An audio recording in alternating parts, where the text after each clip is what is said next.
Hi there. Can you see my slides okay? Yes. Perfect. Okay.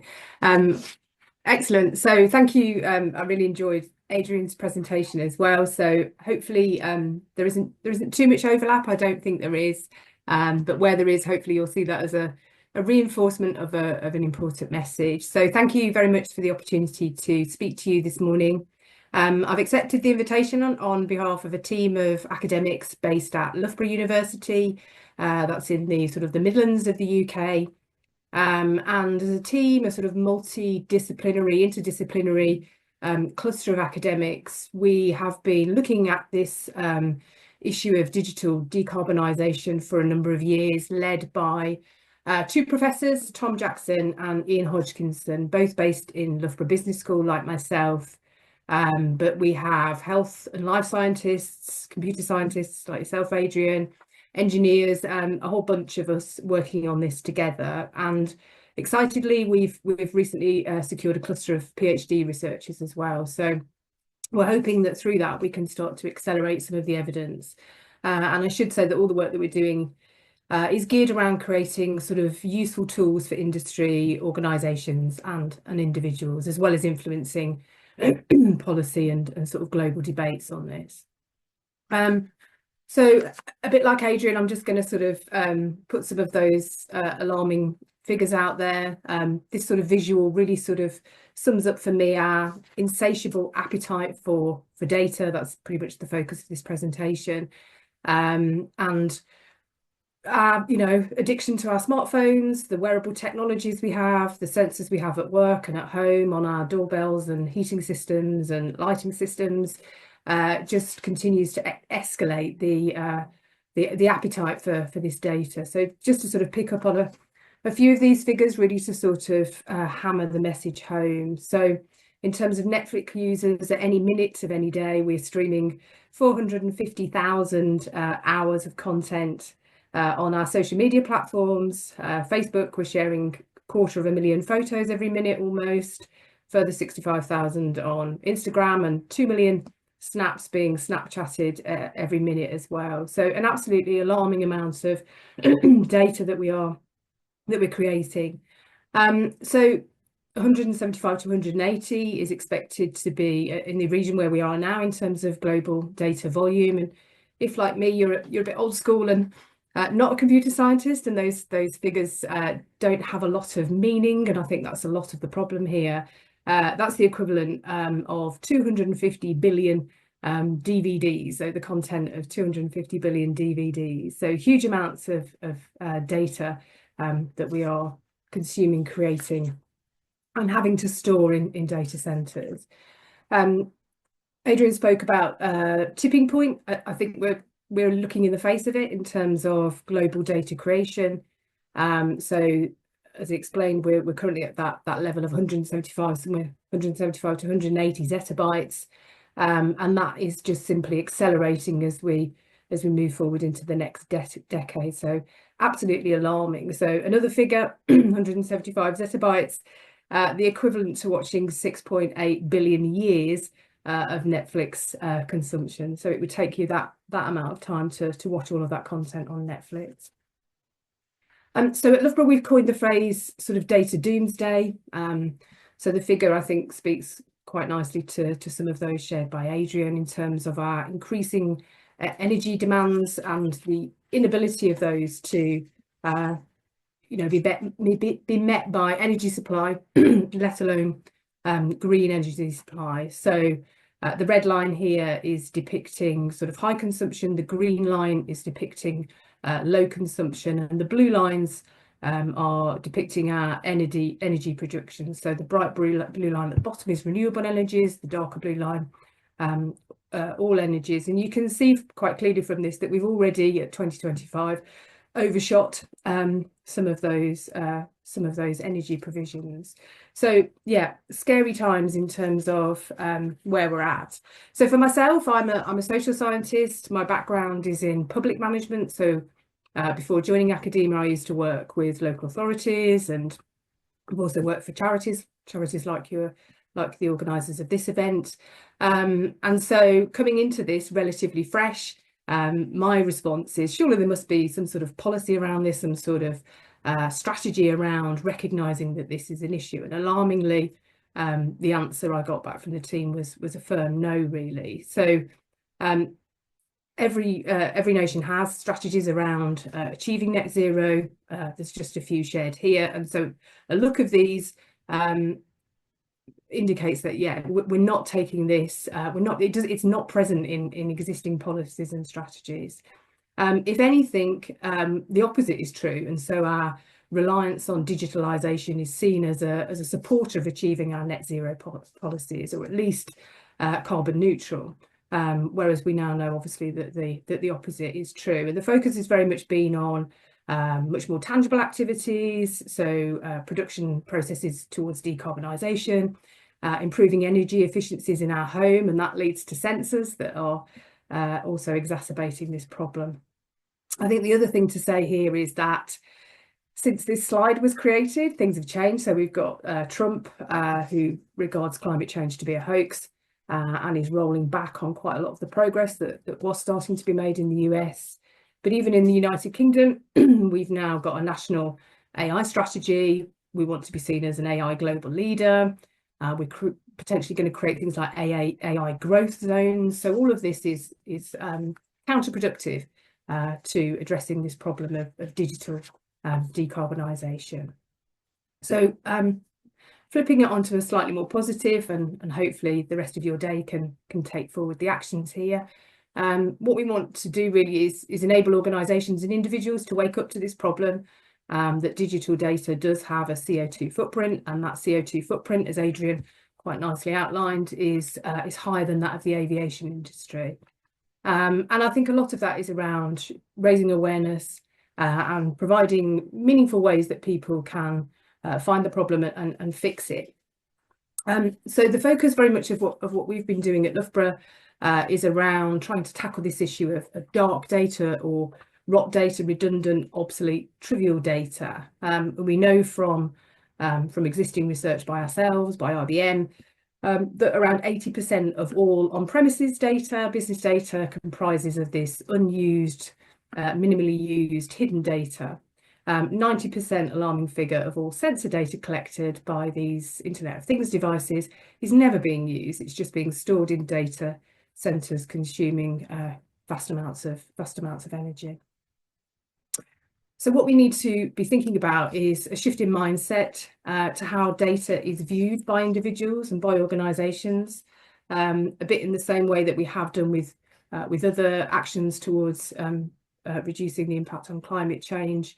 And so for organisations, which is where some of my work sits, it's about helping businesses and public sector organisations to think about how their data CO2 is being created. So where is data being collected?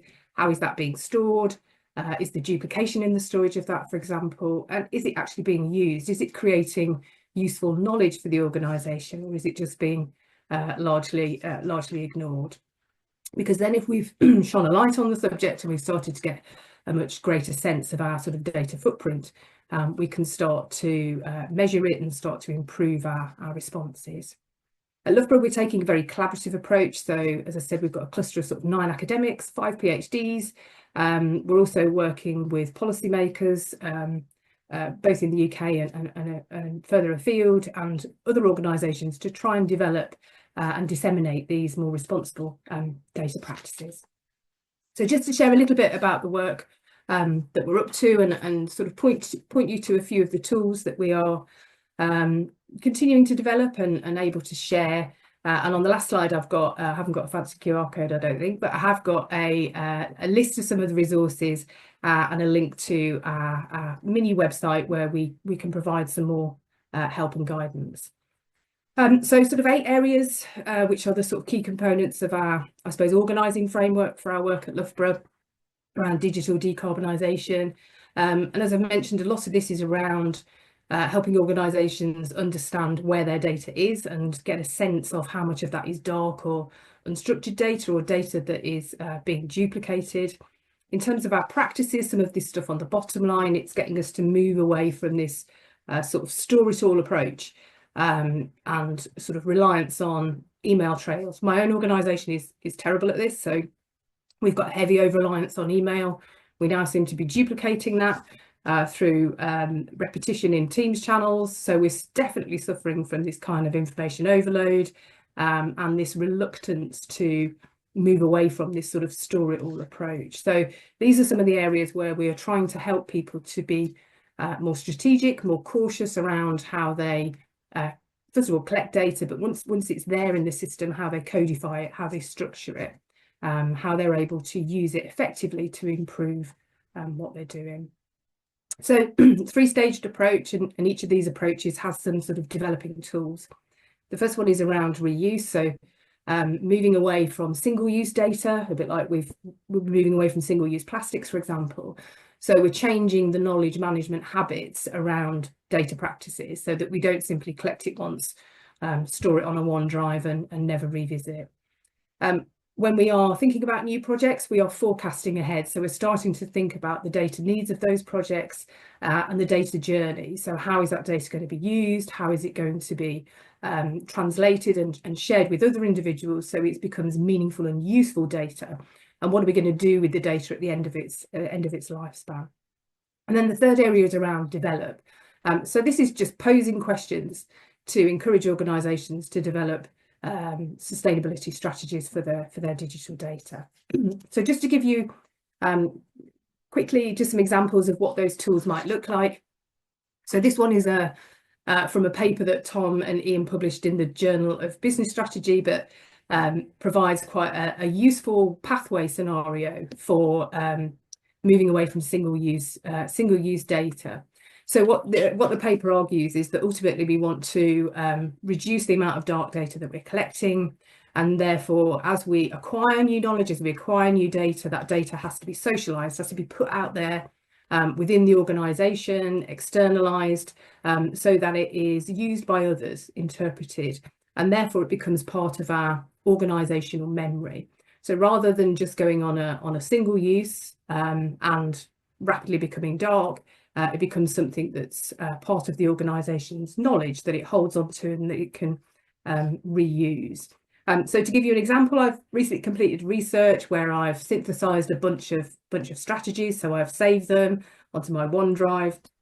I've done a piece of analysis and I've created a sort of action plan around it.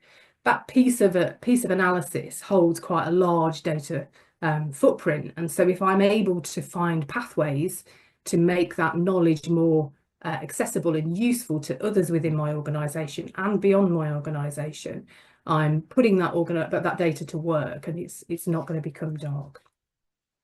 And the next one is around forecasting, and sitting behind this is something called the data carbon ladder. And as I said, on the final slide, I can give you the links to these. So this is a really practical tool that people, data analysts, data stewards can use within an organisation to diagnose their data carbon footprint. So it asks a bunch of questions about the journey of your data from acquisition, when it's got potential. So we've got data within the organisation. What's the size of that? How is that being used? Through to its realisation. So how is that data being put to work in terms of transformation and exploitation of knowledge in the organisation? And what the ladder does is asks for some statistics information that's readily available within your organisation to be able to give you a sense of where you are on this ladder, and therefore being able to make improvements in your practices. And then the last one, which I use quite a lot, I do quite a lot of work with small businesses in our sort of local region. And what they need is just quite straightforward tools that they can apply straight away. And so one of the questions that we often ask in workshops is, are data in your sustainability strategy? So, is this something that you are mindful of? And often the answer is no. And so we've just created this list of the sort of 6 W questions: the where, the why, which, who, what, and when, to enable organisations to move away from those bad practices to something more sustainable. So where are data being existed, for example, where's your data being stored?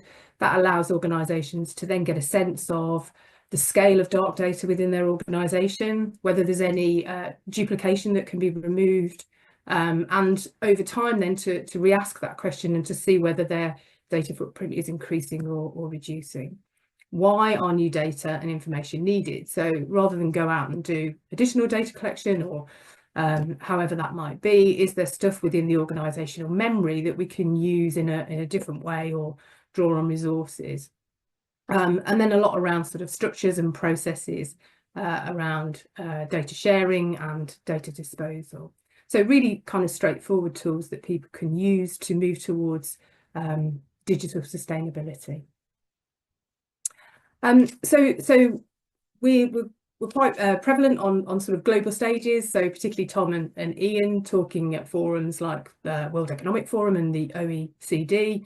And we're really excited about the last point there, which is this Vice-Chancellor scholarships that we were awarded back in October, that has got this cluster of 9 academics, interdisciplinary teams supporting 5 doctoral researchers. And this is that sort of that whole system approach. So we've got people that are looking at a very macro level at how do we regulate for things like AI. We've got people looking at a much sort of meso level around how organisations are working with digitalization and the data impact of that. So myself, I supervise somebody that works in the health sector. Your point, Adrian, was interesting. So lots of positive use of big data in order to diagnose cancer quicker, lots of use of technology, robot technology, sensors in hospitals. Her case study is South Korea, I should say, but no consideration of the size of the data being stored in relation to that. So really trying to think through almost that ecosystem of the organisation and how they can improve their practices.